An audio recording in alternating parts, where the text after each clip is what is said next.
اما بعد فاعوذ باللہ من الشیطان الرحمن الرحیم ضربت علیہم الذلۃ اینما ثقفوا الا بحبل من اللہ وحبل من الناس صدق اللہ مولانا العظیم وصدق رسولہ النبی الکریم الامین ونحن علی ذالک لمن الشاہدین والشاکرین ونحن علی ذالک لمن الشاہدین والشاکرین والحمد للہ رب العالمین رب اشرح لی صدری ویسر لی امری واحلل عقدۃ من لسانی یفقہوا قولی اللہم ارنا الحق حقا وارزقنا اتباعہ وارنا الباطل باطلا وارزقنا اجتنابہ اللہم ارنا الاشیاء کما ہی ان اللہ وملائکتہ یصلون علی النبی یا ایہا الذین آمنوا صلوا علیہ وسلموا تسلیما اللہم صل وسلم علی سیدنا و مولانا محمد وعلى آل وأصحاب سيدنا ومولانا محمد وبارك وسلم وصلي عليه الصلاة والسلام عليك يا رسول الله وعلى آلك وأصحابك يا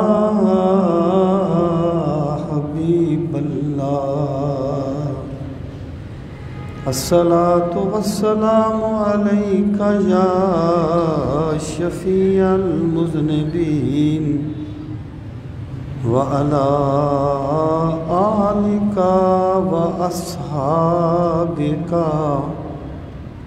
يا رحمة للعالمين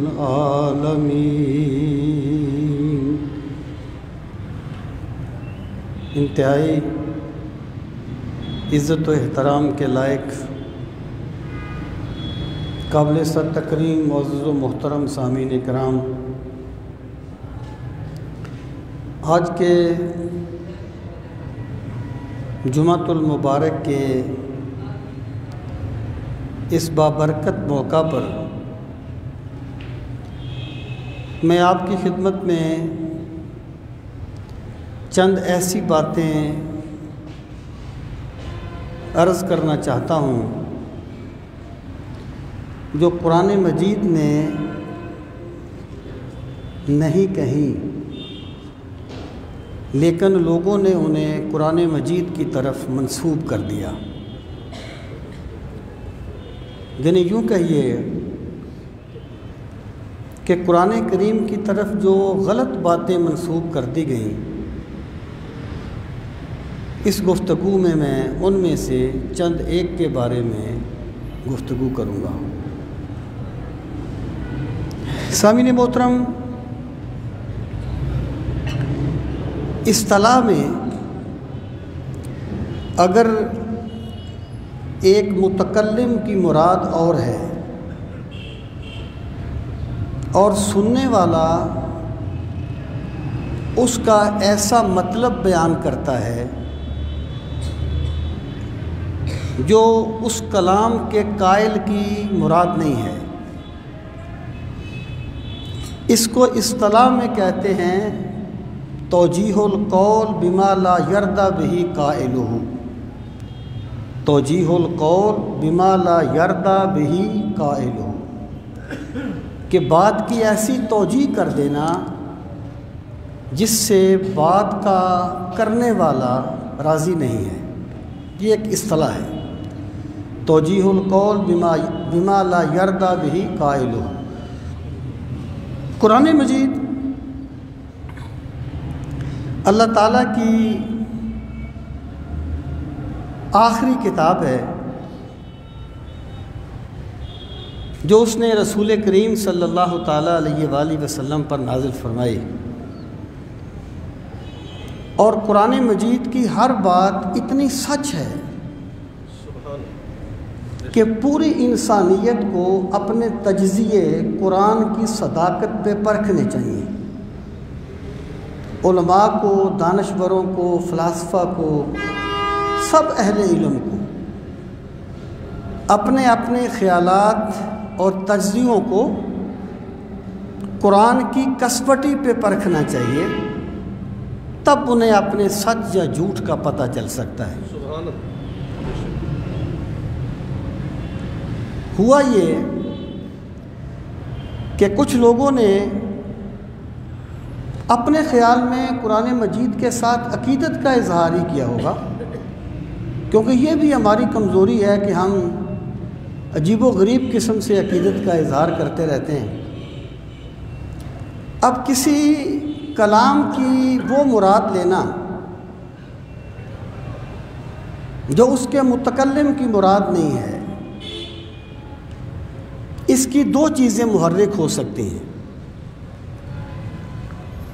ایک یہ کہ وہ جو بندہ مراد لے رہا ہے وہ کلام کرنے والے سے کوئی دشمنی رکھتا ہو،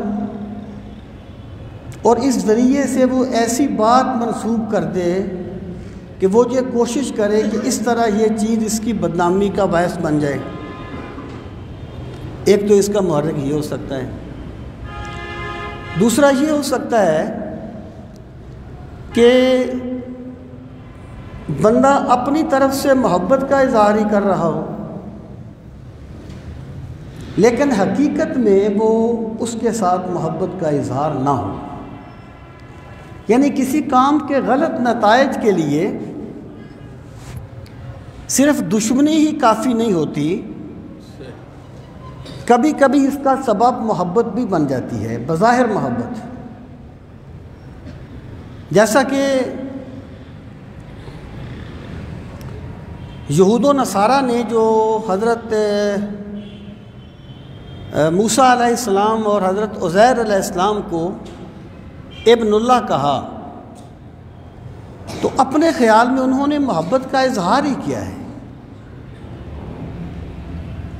اور حضرت عیسیٰ علیہ السلام کو جنہوں نے ابن اللہ کہا، انہوں نے بھی، جو حضرت موسیٰ کو ابن اللہ کہا، انہوں نے بھی اپنے خیال میں محبت کا اظہار ہی کیا ہے، لیکن وہ اس بات کو بھول گئے کہ یہ ہم نے انبیاء کرام کے مشن سے غداری کی ہے۔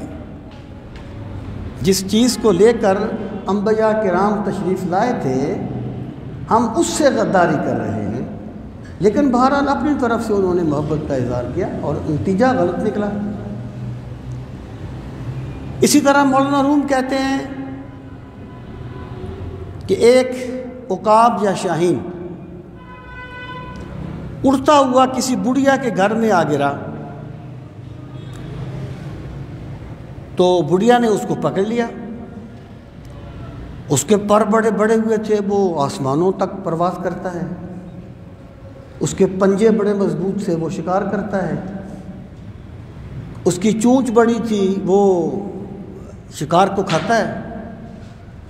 تو بڑھیا نے اس کے پر دیکھے کہنے لگی، او ہو، اس کے تو بال بڑے بڑے ہوئے ہیں، اور اس نے اس کے پر کاٹ دیے، اپنے خیال میں اس کا بھلا کیا۔ پھر کہا، او ہو، اس کے تو ناخن بھی بڑے بڑے ہوئے ہیں، اس کے پنجے کاٹ دیے، پھر اس کی چونچ بھی کاٹ دی۔ اب اپنے خیال میں وہ محبت کر رہی تھی، لیکن حقیقت میں اس کے ساتھ وہ دشمنی کر رہی تھی۔ تو غلط نتائج کے لیے صرف دشمنی ہی نہیں ہوتی، کبھی کبھی محبت کے غلط رخ بھی غلط نتائج دے دیتے ہیں۔ جن لوگوں نے ایسے دعوے کیے ایک تو یہ وہ لوگ ہوتے ہیں جنہیں قرآن کا فہم نہیں ہوتا، یعنی انہیں قرآنی فہم کے فا کا بھی پتہ نہیں ہوتا، لیکن ان کا خیال یہ ہوتا ہے کہ جیسے قرآن ہم ہی پر اترا ہے اور ہم ہی اس کے رموز و اسرار سے واقف ہیں۔ تو ایسی غلط فہمیاں، ایسے تکبر غلط نتائج کو جنم دیتے ہیں۔ یاد رکھنا، جس بھی بندے نے قوم کو گمراہ کیا قرآن کریم کے نام پر یا سنت کے نام پر، اس کا مرکزی سبب اس کا تکبر ہوگا یا بد عملی۔ جب ایک بندہ بے عمل ہوتا ہے نا، پھر اس سے خیر کی توقع نہیں ہوتی،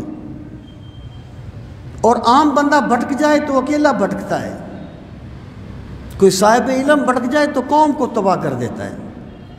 بے شک وہ کہتے ہیں نا، امام اعظم ابو حنیفہ رحمۃ اللہ علیہ جا رہے تھے، بارش لگی ہوئی تھی، تو بچہ گزر رہا تھا، آپ نے فرمایا بیٹا ذرا احتیاط سے چلنا، تمہارا قدم نہ پھسل جائے۔ اس نے کہا، کہنے لگا، اے امام وقت، اگر میں پھسل گیا تو اکیلا پھسلوں گا، آپ اپنا خیال رکھنا، اگر خدا نخواستہ آپ پھسل گئے تو قوم پھسل جائے گی۔ تو یہ ہوتی ہے زمینی حقیقتیں۔ بہرحال مثلا ایک بات یہ کہی گئی کہ قرآن کریم میں یہ کہہ دیا گیا کہ یہودیوں کا کبھی ملک نہیں بنے گا۔ استدلال کس سے کیا گیا؟ ضربت علیہم الذلۃ والمسکنہ، ان پر ذلت اور مسکنت مسلط کر دی گئی۔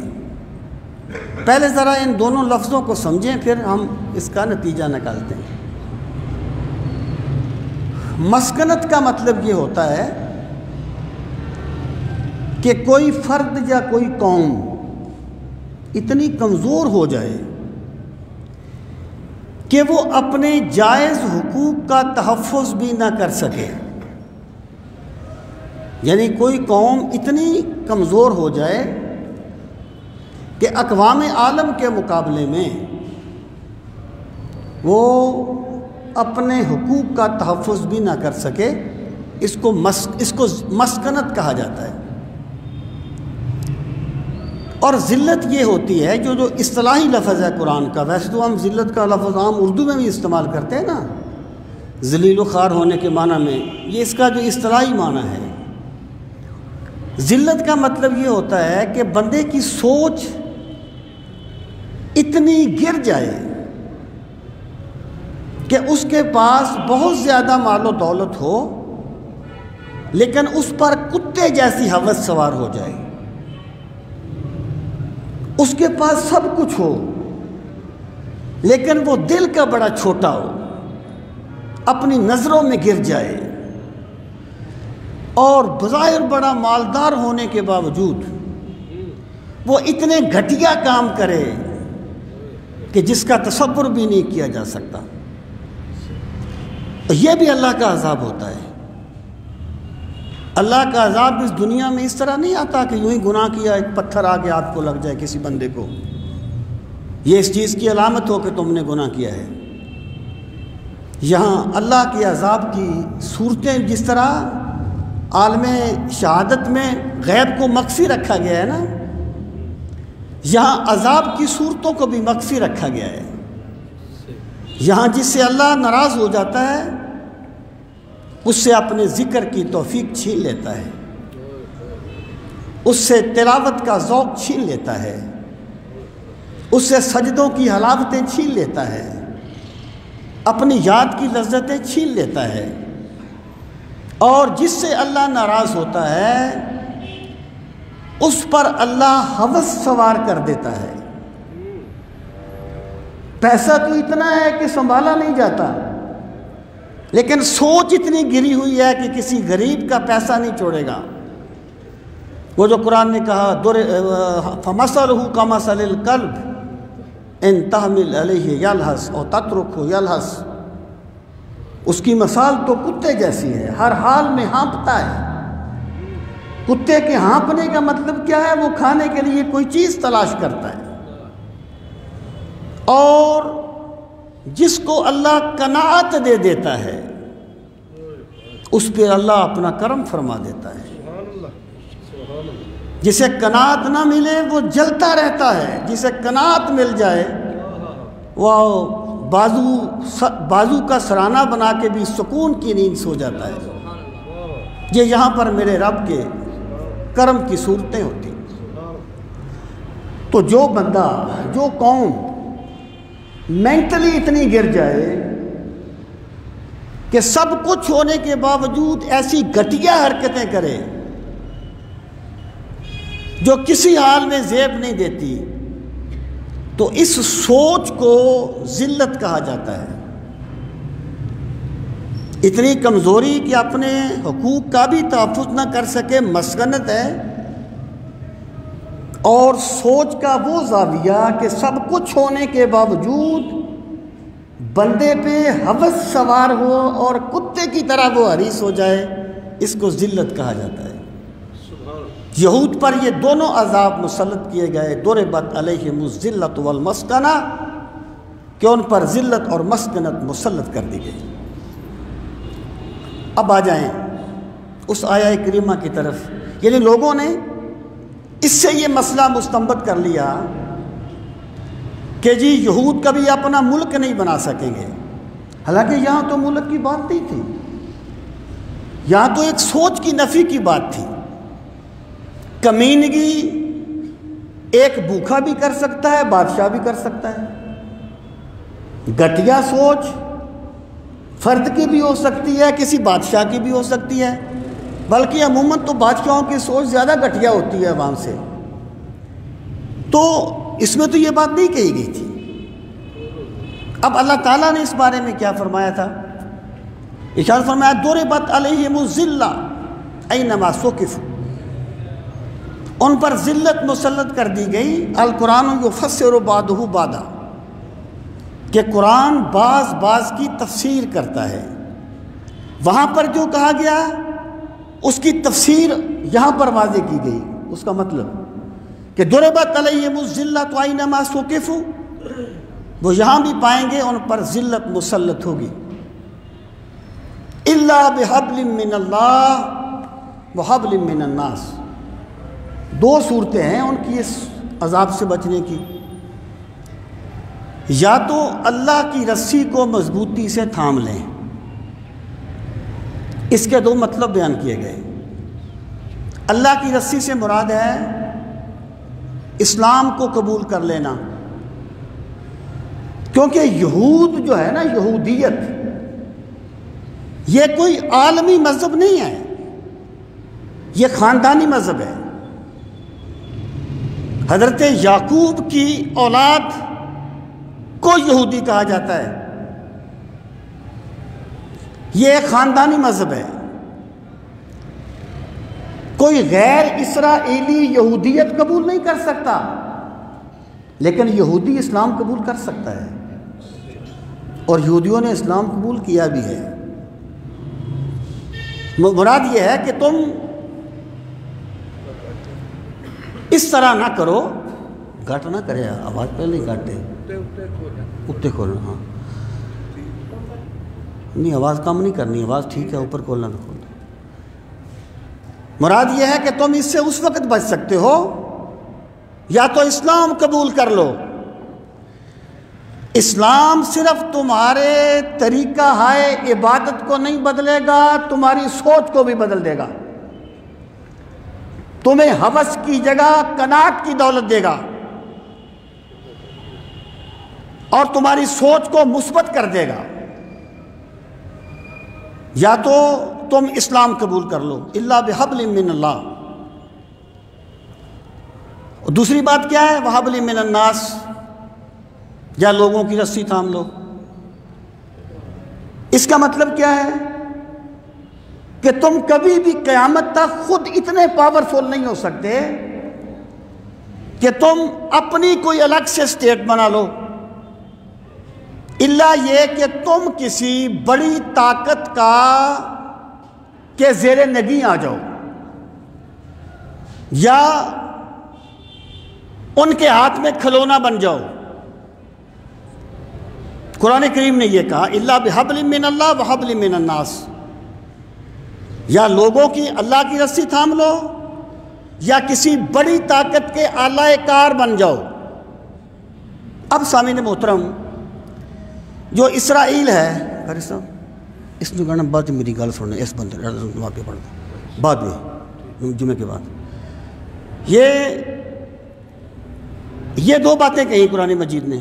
اب جو اسرائیل ہے، ملک ہے نا ایک اسرائیل، لیکن جو بندہ ذرا بھی سمجھتا ہے وہ اس بات کو سمجھتا ہے کہ اسرائیل خود قائم نہیں ہے۔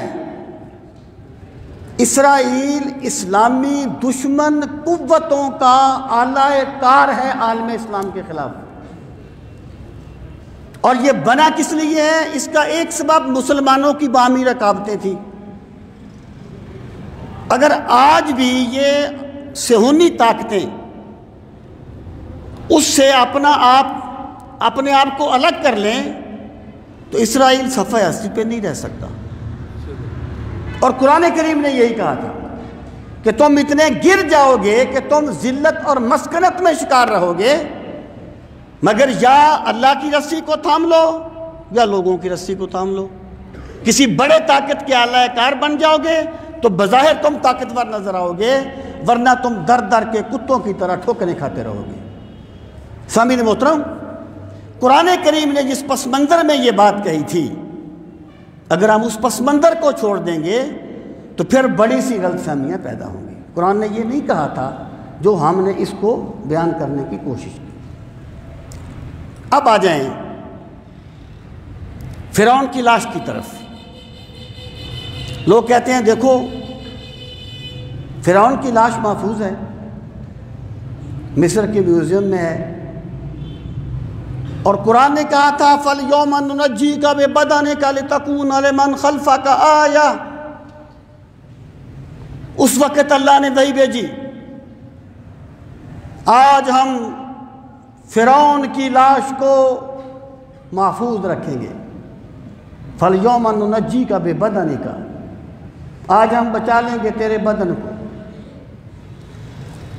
لِتَكُونَ لِمَنْ خَلْفَكَ آیَةً، تاکہ بعد والوں کے لیے نشانی بن جائے۔ لوگ کہتے ہیں دیکھو قرآن نے کہا تھا لاش محفوظ رہے گی، لاش محفوظ ہے۔ یہ قرآن کی صداقت کی علامت ہے۔ قرآن کا ایک ایک لفظ سچا ہے، سچائی کو پرکھنے کا معیار ہے، کسبٹی ہے، پیمانہ ہے۔ لیکن قرآن اپنی صداقت کے لیے خود ساختہ بیساکھیوں کا محتاج نہیں ہے۔ قرآن اپنی صداقت کے لیے خود کافی ہے۔ سبحان اللہ۔ یہ جو سائنسدان آج کہتے ہیں یا ماہرین وہ جو آثار قدیمہ ہیں کہ یہ فرعون کی لاش ہے، اگر وہ کل کو یہ کہہ دیں کہ یہ فرعون کی لاش نہیں ہے، پھر دیکھیں نا سائنس کے نظریات بدلتے رہتے ہیں نا۔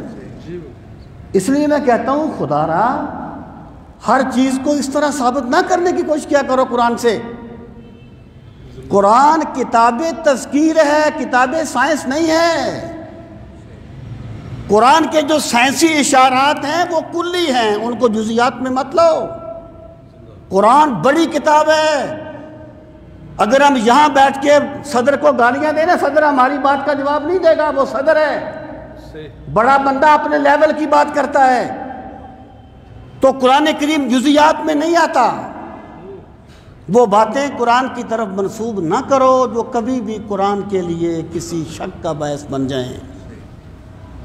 یہ بات لوگوں نے محبت میں کہی ہوگی، لیکن میں یہ کہتا ہوں اگر آج ماہرین قدیمہ یہ کہہ دیں کہ یہ اس فرعون کی لاش نہیں ہے، تو پھر تم اپنے اس بات کا کیا جواب دو گے جو تم نے استدلال کیا ہے؟ سامعین محترم، قرآن نے یہ بات نہیں کہی تھی۔ قرآن نے یہ کہا تھا فَالْيَوْمَ نُنَجِّيكَ بِبَدَنِكَ۔ اصل بات کیا تھی؟ بات یہ تھی کہ جو یہ خیر ہر دور میں ہوا ہے کہ اپنے اقتدار کو دوام دینے کے لیے مذہب کو استعمال کیا گیا ہے، اور وہ صرف مذہب کے نام پہ بننے والی سیاسی جماعتوں نے نہیں، ہر پارٹی نے مذہب کا نام لیا ہے کسی نہ کسی رنگ میں اور اپنے مفادات کے لیے لیا ہے، اور زمانہ اس پہ شاہد ہے۔ جو بادشاہ تھے وہ اپنی سلطنت کے دوام کے لیے انہوں نے یہ عقیدہ راسخ کر دیا تھا کہ ہم زمین پر دیوتا کے اوتار ہیں۔ یعنی فرعون جو کہتا تھا نا میں رب ہوں، اس کا یہ مطلب نہیں تھا کائنات کو میں نے بنایا ہے، اس کا یہ مطلب نہیں تھا کہ یہ دنیا زمین و آسمان میں نے بنائے ہیں، نہیں، اس کا مطلب یہ تھا جو دیوتا ہے نا ہمارا سورج، اس کا میں اوتار ہوں، گویا رب اور ہے، اب اس کا ظہور میری شکل میں ہوا ہے۔ اب مجھے بتائیں کہ جس شکل میں رب کا ظہور ہو جائے اس سے کوئی مخالفت کر سکتا ہے؟ اور پھر کیا ہے؟ لیکن مجھے پیدا کیا اس دیس میں تو نے جس دیس کے بندے ہیں غلامی پہ رضامند۔ جو بندہ غلامی کی نفسیات اپنا لیتا ہے وہ تو اپنے آقا کے بارے میں ایسی بات سوچتا بھی نہیں ہے کہ وہ بھی غلطی کر سکتا ہے، وہ تو اس کے ہر غلط کام کو صحیح ثابت کرنے کی کوشش کرتا ہے۔ جو تھا ناخوب بتدریج وہی خوب ہوا کہ غلامی میں بدل جاتے ہیں قوموں کے ضمیر۔ تو بات یہ تھی کہ وہ لوگ یہ تصور نہیں کر سکتے تھے کہ فرعون بھی مر سکتا ہے یا فرعون بھی تباہ ہو سکتا ہے، وہ تو یہ تصور نہیں کر سکتے تھے۔ اب اللہ پاک نے فرمایا ہم فرعون کو تباہ بھی کریں گے اور ہم اس کی لاش کو بچائیں گے بھی،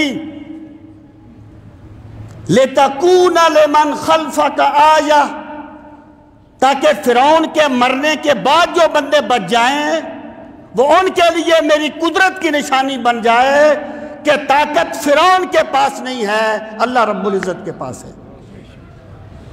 سامعین محترم، حضرت موسیٰ گئے بنی اسرائیل کو لے کے، اور فرعون بھی چل پڑا پیچھے تعاقب کرتے ہوئے۔ جب حضرت موسیٰ وہاں پہنچے سمندر پہ تو وہ تو سمندر ٹھاٹھے مار رہا تھا، تو بنی اسرائیل بڑی اکھڑ قسم کی قوم تھی، بڑی ایک تان کرنے والی قوم تھی۔ کہنے لگی موسیٰ تو ہمیں مرنے کے لیے یہاں لے آیا ہے، آگے جاتے ہیں تو سمندر میں ڈوب جائیں گے، رکتے ہیں تو فرعونی مار دیں گے، کیا مصر میں قبریں نہیں تھی تو جو یہاں لے کے آ گیا ہے؟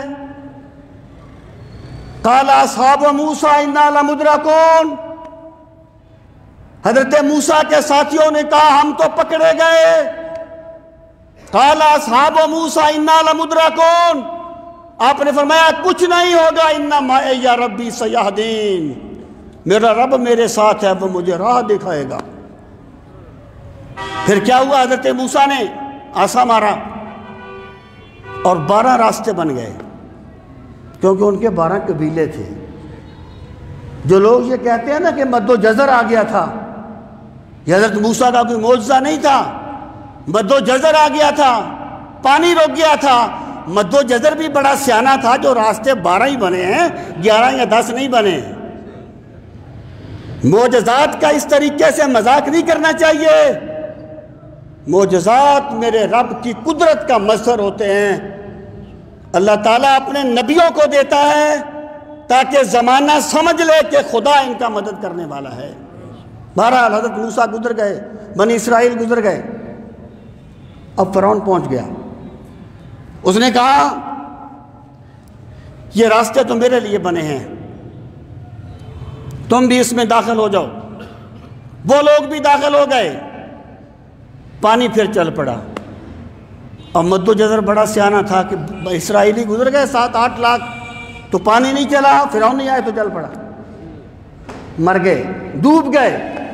اب سمندر میں جو بندہ ڈوبتا ہے، اب اس کی لاش کو محفوظ کرنا یا اس کی لاش کو بچانا، باہر لانا ایک مشکل کام ہوتا ہے بادی النظر میں۔ اللہ پاک نے اس وقت فرمایا فَالْيَوْمَ نُنَجِّيكَ بِبَدَنِكَ لِتَكُونَ لِمَنْ خَلْفَكَ آیَةً، آج ہم آپ کی لاش کو سمندر کے نمک کے حوالے نہیں کریں گے، تیری لاش کو ہم بچا لیں گے، تیری لاش کو۔ اسرائیلیوں کو یقین نہیں آ رہا تھا کہ فرعون بھی ڈوب کے ہلاک ہو سکتا ہے۔ جب سمندر نے اس کی لاش اٹھا کے باہر ماری، انہوں نے آ کے دیکھا تو انہیں یقین آیا کہ فرعون مر گیا، فرعون تباہ ہو گیا۔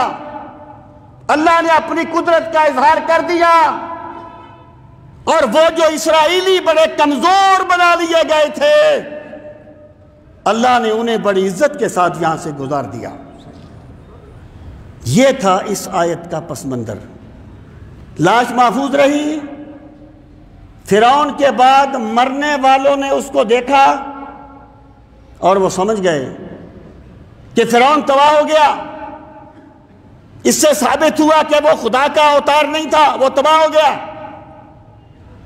اب اس کے بعد فرعون کی لاش رہے یا نہ رہے، قرآن کو اس سے کوئی تعلق نہیں ہے۔ آج اگر سائنسدان یہ کہہ دیں، ماہرین آثار قدیمہ یہ کہہ دیں کہ جناب وہ تو فرعون کی لاش ہی نہیں ہے، تو قرآنی صداقت پہ کوئی حرف نہیں آئے گا۔ قرآن نے یہ کہا ہی نہیں تھا ہم اسے الی یوم القیامہ محفوظ کریں گے۔ یا تو جملہ ہوتا نا فَالْيَوْمَ نُنَجِّيكَ بِبَدَنِكَ الی یوم القیامۃ لِتَكُونَ لِمَنْ خَلْفَكَ آیَةً، ہم تیری لاش کو بچا لیں گے، اسے قیامت تک بچائیں گے تاکہ بعد والوں کے لیے نشانی بن جائے۔ پھر تو آپ کہہ سکتے تھے کہ قرآن نے یہ کہا، قرآن نے یہ نہیں کہا۔ قرآن نے کوئی الی یوم القیامہ کا لفظ نہیں بولا۔ قرآن نے یہ کہا، وہ 100% درست ثابت ہو چکا۔ اب اگر آثار قدیمہ والے کہہ بھی دیں کہ یہ فرعون کی لاش نہیں ہے، تو یہ قرآنی صداقت پر کے منافی نہیں ہے۔ سامعین محترم، کسی فرد کی طرف بھی کوئی بات اس طرح منسوب نہیں کرنی چاہیے۔ اس لیے سرکار نے فرمایا نا، جس بندے نے میری طرف کوئی غلط بات منسوب کی اس کا ٹھکانہ جہنم ہوگا۔ اور قرآن کے بارے میں کہا، جس نے قرآن میں اپنی رائے سے کچھ کہا، یعنی قرآنی مراد کے کچھ کہا، خلاف کچھ کہا، اس کا ٹھکانہ جہنم ہوگا۔ تو اللہ کی کتاب کے بارے میں بات کرتے ہوئے سوچنا چاہیے۔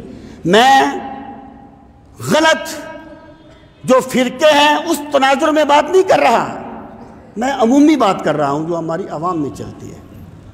اسی طرح لوگوں نے یہ کہا کہ جناب قرآن مجید میں کہا گیا تھا کہ کوئی نہیں جانتا کہ ماں کے پیٹ میں کیا ہے۔ آج تو ہم جان لیتے ہیں، وہ الٹرا ساؤنڈ کرواتے ہیں، پتہ چل جاتا ہے بیٹا ہے یا بیٹی ہے۔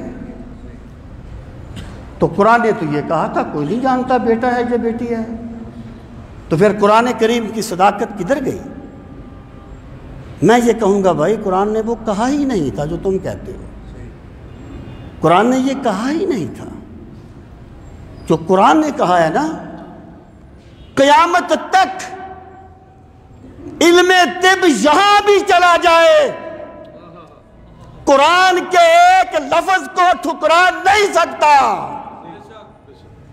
کیونکہ قرآن اس ذات کا کلام نہیں ہے جو قیاس سے بات کرتا ہے، جو حال کا مقید ہے۔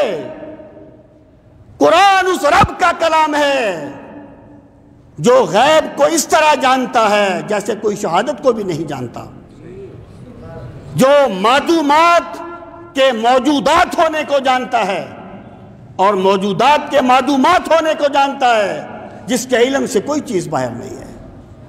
اب ذرا اس آیہ کریمہ پہ آ جائیں اور پھر آپ دیکھیں، کبھی قرآن کے اسلوب پہ غور کریں۔ قرآن ہر جملے میں اسلوب کو بدلتا ہے، کوئی تو اس کی وجہ ہے۔ قرآن ہر جملے میں اسلوب کو بدلتا ہے، کوئی تو اس کی وجہ ہے۔ وہ کل میں نے کسی کا ایک پڑھا سوشل میڈیا پہ،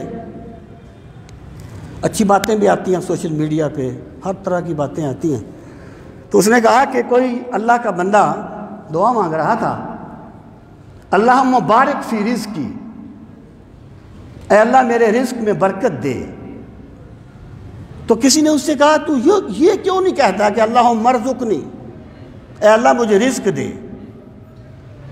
اس نے کہا اللہ رزق تو ہر کسی کو دیتا ہے، لیکن بندے رزق کا غلط استعمال بھی کر لیتے ہیں، رزق بغاوت کا ذریعہ بھی بن جاتا ہے۔ جب اسلوب بدل گیا نا، اللہم بارک فی رزقی، مولا میرے رزق میں برکت دے، پھر اللہ رزق دے گا بھی اور مجھے راہ راست پر بھی رکھے گا۔ اسلوب بدلے تو معنی بدل جاتے ہیں۔ اب اس آیہ کریمہ میں 5 باتوں کا ذکر ہے، مگر افسوس کہ ہم نے اس کو مسلکی تناظر میں اتنا الجھا دیا کہ اصل چیز جو تھی نا وہ اس پر توجہ بہت کم کی گئی۔ پہلے فرمایا عند اللہ عندہ علم الساعہ، اللہ تعالیٰ کی ذات اسی کے پاس ہے قیامت کا علم، یعنی عندہ خبر مقدم ہے، علم الساعہ مبتدا مؤخر ہے، قیامت کا علم اللہ کے پاس ہے۔ اس کا مطلب کیا ہے؟ کوئی سائنس، کوئی ٹیکنالوجی، کوئی ذریعہ علم اپنے علم کی بنیاد پر قیامت کے بارے میں نہیں جان سکتا کہ قیامت کب آئے گی۔ اس کا علم اللہ کے پاس ہے۔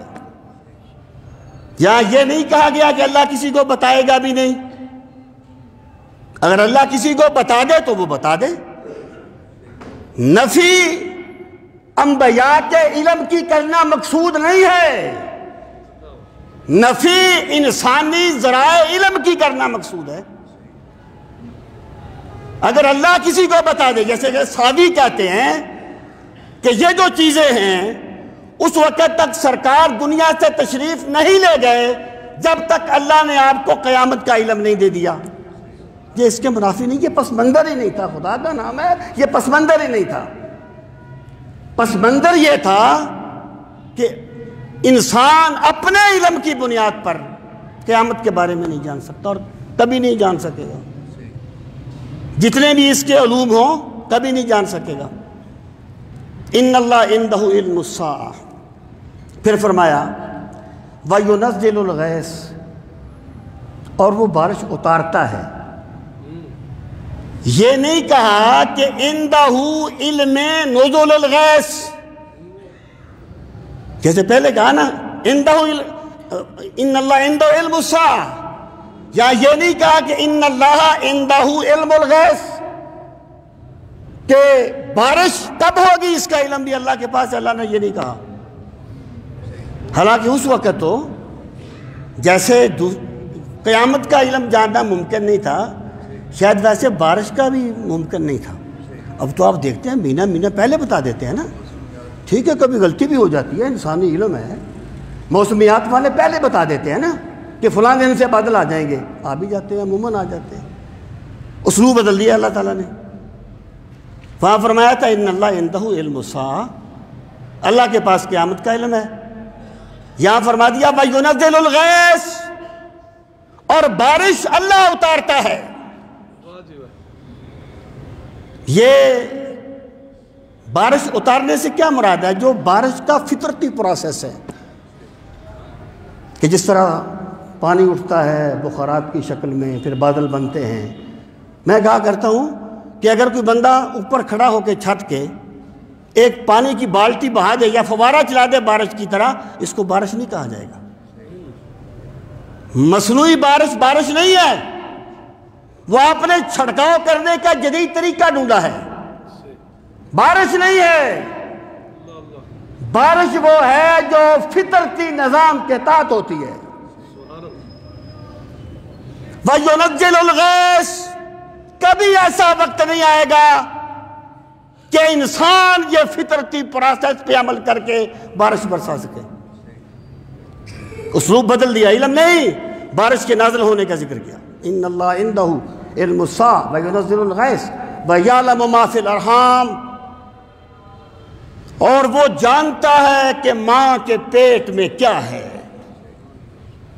یہ جو ماں کا لفظ ہے نا، یہ عموم کے لیے آتا ہے۔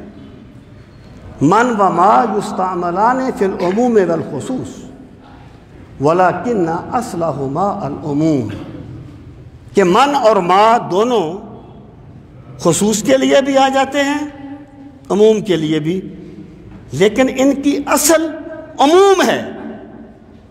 وَعَلَّمَكَ مَا لَمْ تَكُنْ تَعْلَمْ، ہم نے آپ کو سکھا دیا جو کچھ آپ نہیں جانتے تھے۔ ماں عموم کے لیے ہے، اپنے اصلی معنی میں ہے۔ اگر کوئی لفظ کبھی اپنے اصلی معنی سے ہٹ کر کسی مجازی معنی میں استعمال ہو تو وہ اس کا ایک الگ استعمال ہوتا ہے، لفظ کا اصل مفہوم اس کا اصلی مفہوم ہوتا ہے۔ اب دیکھیے اللہ پاک نے فرمایا وَيَعْلَمُ مَا فِي الْأَرْحَامِ، اللہ جانتا ہے رحم میں کیا ہے۔ اب کیا کو، ماں کو صرف اس تک محدود کر دینا کہ وہ بیٹا ہے یا بیٹی، یہ ماں کے ساتھ انصاف نہیں ہے۔ ماں کا مطلب کیا ہے؟ اللہ جانتا ہے جو ماں کے پیٹ میں ہے وہ نیک ہے یا بد ہے، کتنا جیے گا، امیر ہوگا یا غریب ہوگا، جنت میں جائے گا یا دوزخ میں جائے گا، کند ذہن ہوگا یا ذہین ہوگا، یہ سارا کچھ ماں میں شامل ہے۔ قرآن نے کہاں کہا تھا کہ کوئی نہیں جانے گا کہ ماں کے پیٹ میں بیٹا ہے یا بیٹی؟ یہ تو ہماری اپنی توجیہ ہے، یہ تو توجیہ القول بما لا یرضی بہ قائلہ کی قسم سے ہے۔ یہ تو قائل کے قول کی ایسی مراد بیان کرنا ہے جس سے قائل راضی نہیں ہے۔ تو سامعین محترم، یہ قرآن نے نہیں کہا تھا، یہ ہم نے اپنے پاس سے بات کر لی تھی۔ جو قرآن نے کہا، آپ مجھے بتا دیں کوئی بندہ ٹھکرا سکتا ہے اس کو کہ قرآن نے سچ کہا؟ کوئی نہیں جانتا جو ماں کے پیٹ میں ہے وہ کند ذہن ہے یا ذہین ہے، امیر ہوگا یا غریب ہوگا، محنتی ہوگا یا ترخانے والا ہوگا، نیک ہوگا یا بد ہوگا، عالم ہوگا یا جاہل ہوگا، کتنا علم حاصل کرے گا، جنت میں جائے گا دوزخ میں جائے گا، جنت میں جائے گا کس مرحلے میں جائے گا، دوزخ میں جائے گا کس درجے میں جائے گا؟ کوئی بندہ یہ دعویٰ کر سکتا ہے کہ بندہ یہ جان سکتا ہے؟ کوئی نہیں کر سکتا۔ قرآن نے سچ کہا تھا، لیکن لوگوں نے اپنی اپنی توجیحات کرتے ہوئے قرآن کریم کی صداقت کو مشکوک بنانے کی کوشش کی، ان کی نیت جتنی بھی سچ ہو۔ پھر فرمایا ان اللہ عندہ علم الساعہ وینزل الغیث ویعلم ما فی الارحام وما تدری نفس بأی ارض تموت۔ پھر اسلوب بدل دیا، پہلی آیت میں آیا تھا علم، فإن اللہ عندہ علم الساعہ، پہلے جملے میں علم، دوسرے میں اسلوب بدلا وینزل الغیث، بارش اتارتا ہے۔ بارش کا علم نہیں کہا، بارش اتارنا۔ اب فرمایا وَيُنَزِّلُ الْغَيْثَ وَيَعْلَمُ مَا فِي الْأَرْحَامِ، یا ماں کا لفظ آ گیا، پھر اسلوب بدل گیا۔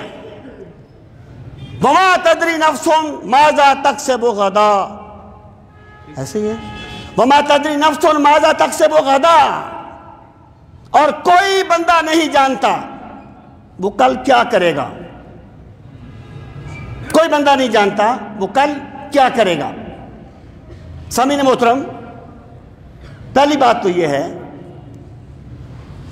کہ علم یقین کے مقابلے میں آتا ہے،